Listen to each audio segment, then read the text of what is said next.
Hey everyone, welcome back to the channel. Thank you for being here. My name is Andrew, coming to you from the beautiful Carolinas. Today's topic is going to be going from controlled to being in control. Think about that for a minute. Everyone, if you like the content, please like, subscribe, and share. So when you were in the narcissistic relationship, you were being controlled, whether you knew it back then or you are just figuring this out right now. You could not make a decision on your own to save your life. Now, remember who you were before you met the narcissist. You were a kind, loving, stable, healthy, strong, independent person. You probably were very successful in your field of work, and you probably had many beautiful relationships. And lo and behold, something shifted, and you entered the narcissistic relationship. When that happened, the narcissist was doing their homework all about you. They were trying to figure out what made you tick. They got close to you. They did the reconnaissance, and they slowly began to control you and anything that mattered to you.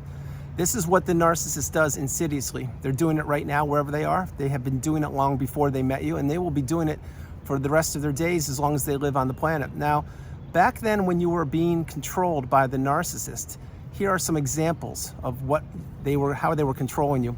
Let's just say the car that you purchased. Maybe you had a certain kind of car that you liked, and the narcissist would say, why do you have that car? That car is out of style, or nobody likes that one. You should get a different one. And now when somebody does that, i.e. specifically the narcissist, what are they doing? They're planting seeds of doubt. They're having you question your decision on the car that you own. And they're having you doubt if you should even own that. So at times, people actually go to the great lengths of changing in their car and getting the car that the narcissist wanted. But why would the narcissist care about what kind of car you drive? Because they want to get you to remove yourself from the car that you loved, to get you to buy the car that they wanted. Eventually that car would become theirs. That's the end game for the narcissist. These are examples that I'm sharing with you, but remember, the narcissist looks at people as opportunities. They look at people to take from.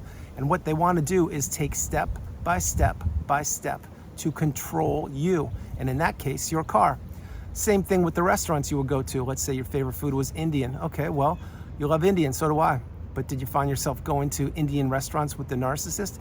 Probably in the beginning you did, because they know, or they knew that that's what you enjoyed. So they would say, yeah, I think Indian is great. But then once the narcissist knew they had their dirty fangs sunken into, Indian was out. It was now going to be a different kind of food, the kind of food that they wanted. And jumping on that one, again, the narcissist wanted to control not only the food, the car, what about clothes that you would be purchasing? They would tell you that certain styles would look on you better than the styles that you're wearing. And then you would be doubting yourself again. You see, these are seeds of doubt. They're having you doubt what was you, and they're shaping you into becoming a version of them. In other words, that's when you lose your identity. So this is what I talk about on the channel. This is where you were being stuck. You were being controlled. You were the unpaid helper. You were the walking apology. You were the sounding board. You were the person to regulate the narcissist, even though you didn't know what regulating the narcissist meant back then. But everything was being manipulated and controlled. What about your money, your financial assets and resources? Well, the narcissist would tell you, hey, I think that we should buy a bigger house. And you would say, well, we really can't do that because we're saving up for the college fund. And then what would happen? They would probably turn on the blame shift, or maybe they would give you a mini love bomb, or they would say that go for it. We don't have any more room, and they would make that living quarters where you were living maybe uncomfortable. Next thing you know, you're buying a bigger house even though you don't need it, and the college fund is nowhere to be found because the narcissist is blowing through your money. These are multi-layered examples of how the narcissist would be controlling you. Other examples would be your friends. The narcissist would tell you, hey, I think that friend of yours, your best friend of 10, 20, 30 years, I don't really get along with them. There's something kind of off with them. Again, they're planting a seed of doubt. And then you're scratching your head saying, well, they're not that bad. They're my best friend. What are you talking about? They're great. But back then you were probably drinking the Kool-Aid, and maybe you weren't spending as much time with that best friend of 10, 20, 30 years. Why was that happening? It was happening because the narcissist was trying to isolate you from your support system. Friends, colleagues, coworkers, neighbors. This is what the narcissist does. They want to blow up relationships that you were a part of, including with your own children or stepchildren. They instill the smear campaign. They drive wedges between people, and they are controlling who you would communicate with or who you wouldn't communicate with. Let's take the discard. I'll fast forward to that for a minute. Okay, well, if you were discarded, my heart goes out to you. If you ended it yourself, my heart goes out to you too. These are two ways that exiting the narcissistic relationship is the path. It's not going to be fun to do it, but to do it, it will allow you to get your energy and your resources to become stable and healthy again. But what I'm sharing is, let's say the ending of the relationship happened. Well, you found out rather quickly that there was going to be no support headed your way because the narcissist had lined up all the troops to drink the Kool-Aid of the smear campaign and to isolate you even further. And that's what they do, and that's what they're doing right now with the new supply, and that's what they've done before they met you. You see, they don't want you, A, to ever figure out who they are, B, to have a support system, C, to not see behind the mask. They don't want you to ever figure out behind the mask to understand they are a narcissist. And another thing is they don't want you believing in yourself. So when the discard happened or the ending of the relationship, you were scratching your head. Maybe back then you didn't even know what narcissism was, and you were like, what is it? I don't get it. Why do I feel different? This is like worse than a death in the family. It is because what you need to do is you need to heal from this relationship. And you also didn't and won't get closure from the narcissist. That's why grieving the loss of a loved one, i.e. if they passed, you get finality there. You know they're not coming back. You know they can't. And they lived a long, great life. That's my hope. And you grieve them and you say goodbye to them. That's why we have funerals and wakes and other ceremonies and other religious organizations. But with the narcissist, you don't get closure. You don't get finality. What you get is stuck in the trauma bond. You get the narcissistic fog. You get rumination, etc., until you heal. And when you heal, and you heal properly in time, in your own time, you will heal. Then you understand that there was no other way. You had to go through that relationship. That relationship almost took you down for the count, but it didn't. And that is when you must do what? That's right. You must go no contact, block the narcissist, delete them, remove them and all flying monkeys and people associated with them. If not now, when? If you can't do that, utilize gray rock. Simply become boring and dull. But the narcissist was controlling who you would communicate with even post-relationship. They were controlling so many things about you that you didn't even know. Let's go back to the very beginning. What is control? Control is when somebody has power or they have the ability to do something. Control, let's just take a car as an example. Well, if you're driving the car, you're in control of the car. You can steer left, right, you can stop, you can park, etc. That's what you use control for. You don't usually use control over another human being because why would you do that? We are supposed to be free. We're supposed to be helping each other out. We're supposed to be living an abundant and grateful and peaceful life, but that's not what the narcissist wants. What they want is disruption, confusion, chaos, manipulation, and they want control. That is why when you entered the relationship, you fell for the mask. You believed in the words that the narcissist was telling you. You didn't know that narcissism was prevalent, but now you do. And you now know that not everybody's actions match their words, but the narcissist will spin it any way they can to get close to people. That's why they go on from person to person, relationship to relationship, looking for the next new shiny object, the next person that they can manipulate and control. Now, keep in mind the narcissist usually has multiple people stuck and trapped in that loop of manipulation and control. Let's take the narcissistic parent as an example. Well, if the parent has a couple kids, or maybe multiple kids, maybe more than a couple, well, those kids, I can assure you, were being abused throughout their childhood. They just didn't know it. But many of them will be loyal to the narcissist because they're afraid of the narcissist. I'm talking about the narcissistic parent. They're afraid of the wrath of the narcissist, so they fall in line and do what the narcissistic parent wants. Now, that is not how parenting should go. Parenting should be an adult having the ability to raise a child without fear, without judgment, without control. But that's not what the narcissistic parent does. They bully people and they bully their own children, hoping to turn some of those children into the narcissist themselves. Yes, tough pill to swallow, but think about it. If you were co-parenting with the narcissist, did the narcissist actually do a good job of parenting? Probably not. They probably try to drive a wedge between you and your children or child, and also between any of your parental skills that you were implementing. They would be blowing those up. Example, curfew. You put a curfew in for your kids and say it was 9 o'clock at night. Well, the narcissist would say, don't worry about it. You can stay out as late as you want to. Everything's fine. Because they're trying to be a buddy to the children. They're trying to be childlike, and that's what they are. That's why they want you to have no control, despite the fact that you procreated the children and you are paying the bills and you have a steady job and people in your workplace are looking at you with high esteem because they know how valuable you are and what a beautiful, bright, shining light you are. But when you go home, and you open the front door and there's the narcissist sitting on the couch on one of their 3 smartphones giving you the smirk, not lifting a finger. The dishes haven't been done in the kitchen. There's nothing cooking, and they look at you and say, what's for dinner?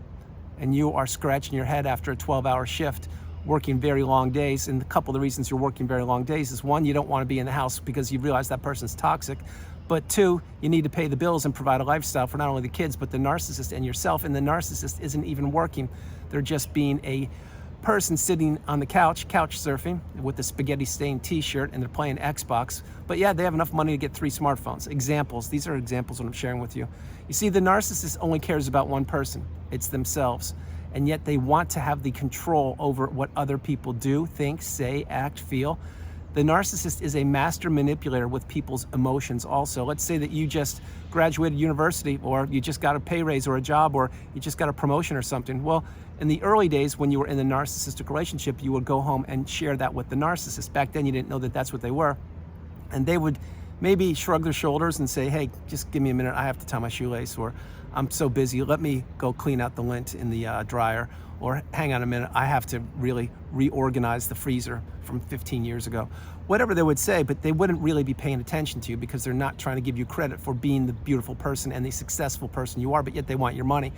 So then what you figured out is, hey, I can't share much with these people. I can't do it because why? Or this person, I can't do it because every time I get a promotion or a pay raise and I want to come home and share it with them, they're not happy for me. And it doesn't have to be about a pay raise or promotion. It could be about anything. Any reason you had to be happy in the relationship, the narcissist didn't want to hear about it.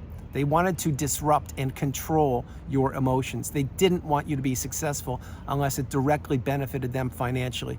They didn't want you to reach higher goals and elevate yourself higher than them because they were always in competition with you and they were controlling what you did or didn't do. Many times the narcissist overplays their hand. As a matter of fact, they almost always do. And this is when they lose control, and this is when you gain control. Now, earlier I mentioned the discard, or when you ended the relationship. Either way, what you had to do is you had to slow your life down and process things and heal childhood wounds and journal and meditate and read and see a therapist and really, really understand that that relationship was not even close to what you thought it was. And you had to practice radical acceptance and understand that, yes, in fact, that relationship wasn't what I thought it was. It was what it was, and it was not a pleasurable experience being controlled every day for weeks, months, years, decades. Now, when you put yourself back together, this is a pivotal part of the video. This is when you really understand that you are the priority. You come first, second, and third. And you can do anything you want to do. You can now wear the clothes you want to wear. You can now grow your hair long or cut it short. You can now date if you're brave enough to get back in the dating pool. You can now create new friendships if you want to. You can relocate. You can walk right down the store, right down the street, or go to the store wherever you live, and you can buy whatever kind of peanut butter you want. You can now watch any kind of show on Netflix if you subscribe to that, or similar streaming services. You can attend an event if you want to attend an event. You don't have to wait for your Indian food any longer. You can get it if that's what you want. You can order Indian food, or you can make it yourself. You see, when you really understand that the narcissist wanted to control every aspect of you, what you did and what you didn't do, and they succeeded for the length of that relationship, and then something switched or it shifted, either way the relationship ended, that's when you gained control of so many things. Again, another way you gain control is no contact. If you did that, God bless you, that's the path. The path is to not have these people in your life and not have them know about you, hear about you, see anything of you, and not know any information about you. But when you slow your life down, you really understand that you have been in a hurricane of manipulation. You have been in a tornado of control, and now you're out. You can do whatever you want to. If you want to sleep in till 11 o'clock in the morning, do it. If you want to stay up till 4:30 a.m., do it. If you want to answer an email that someone's asking you about something, do it. If you don't, you don't. If someone texts you and you believe they deserve a response or a reply, you do it. If you don't, you don't. You can do anything you want to. You can travel. You can read a book, write a book, take a class, teach a class. You can gain your hobbies back again. You can start new hobbies. You can travel the world. You can invest your time the way you want to. And this is the path. The path is not living somebody else's life. The path is being in control of what you can control, who you allow into your life, and who you will not allow into your life. And remembering that you don't have to explain or defend any of your decisions of what you're doing or the actions that you're taking going forward, because all you have to do is say one simple word. If somebody's trying to get your attention or they want to get close to you and you don't want to, you can say no. And what does no mean? No is the strongest word in the English language. When you say no to something or someone, you are saying yes to yourself. That's something you couldn't say back in the narcissistic relationship, because if the narcissist ever heard that, they'd blow a gasket and you would have a rage fit on your hands, or you would be given the silent treatment for a month. Who knows what the narcissist would do back then, but what we do know is they did not elevate you and your life. They took and took and took, and when they were done, what did they want to do? They wanted to take more, but you went no contact, and you've put boundaries up, and you understand that you are the priority. You come first, second, and third, and you no longer will participate in these games of the narcissist. You see, the narcissist will slither away onto the new supply. They will try to recycle old former sources of supply. They will always be looking for the new shiny object, which at one point in time was you, it was me. But we are not objects. We are not people to be controlled. We are independent, free-flowing, natural, high vibrational state existing people.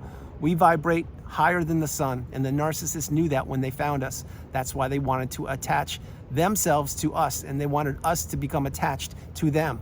But keep in mind, the narcissist was wearing a mask, so they never were actually attached to you. You became attached to them, and they just kept you around as a pawn and a puppet, and the errand person and the chauffeur and the unpaid helper, etc.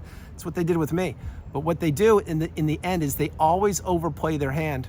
And eventually what will happen, the narcissist most likely will meet another narcissist, or maybe some other person I will not put a label on, or they won't have a solid source of supply. Maybe the source of supply they currently have is they're not even cut even close to you, and I'm sure they're not, meaning maybe they're not as intelligent, or they don't have the resources, or they're not as funny, etc. Who knows who the new supply is, and actually who cares? That's not the point. The point is the narcissist can no longer control you. They are now controlling other people. And those people, unfortunately, most of them are probably stuck in the fog. That's where you were existing for a period of time. It's the same as me. But now, when you slow your life down, you go no contact, etc., you relocate and you shed all of the burdens from the past, and you purge all of the items that the narcissist either gave you, which it probably wasn't many, or things you purchase with the narcissist, and you start fresh and you begin to journal. You do practice radical acceptance, you heal, you focus on yourself, and you understand how powerful that relationship was and the damage it really inflicted upon you that you need to heal from. When you do all these things, then you can take a deep breath and sigh and say, oh my goodness, I am so grateful I am out of that. I didn't want to go through it. If the narcissist gave me a 2-page report, I would not have entered it at all, but they didn't. They manipulated me and they controlled me and they trapped me for a period of time. I'm out now, I'm healing, and I am now stronger than ever. I am in the strongest, most galvanized version of myself known to humankind, because I've risen through the ashes like a phoenix and I put myself back together. That is something the narcissist can't do.